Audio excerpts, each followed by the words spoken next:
So I stopped complaining. Not because I don't have anything to complain about.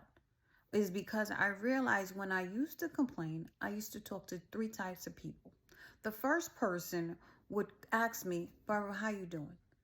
And I would say, hey, I'm doing all right. And before I could even finish, they would jump in and said, make it about them. So it's almost like they asked me how am I doing, so that I can ask them how they're doing. So they would take over the conversation. So, and what I would do is just, all right, let them have the floor. You want to talk, go ahead.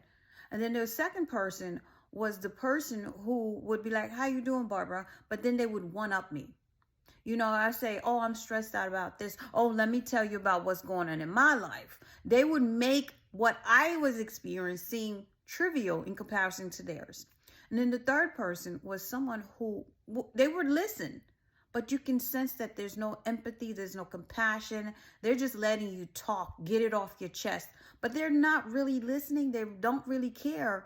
And if you're wasting your time talking to someone like that, if it's almost like, why? And so when I realized those are the three types of people that I would often talk to, I found a different route. And what I do now, and I've been doing it for some years, but now even more intentionally, I vet in my journal.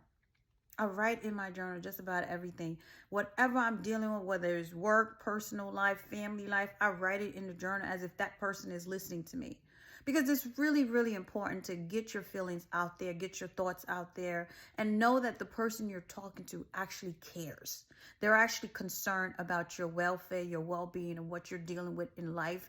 Especially me, I work in the federal government. There's been so much stress going on. But I realize if I talk to this person, I talk to that person, talk to that person, it's not going to benefit me.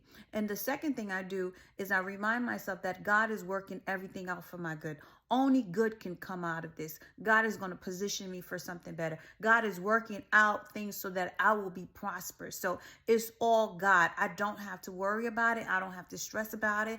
I don't have to be angry about it. And so because I don't have the option of knowing that the person I'm talking to really cares about what I have to say and what I'm going through, the default is God, which is actually better because cast all your cares onto the Lord, for he cares for you.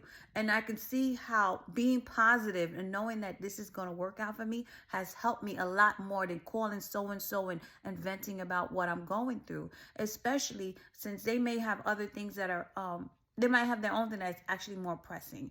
But also, Les Brown said this: 80% of people don't care about your problems. 20% of them are happy you have them. So I have learned to cast my cares onto God. Everything's going to work out for my good.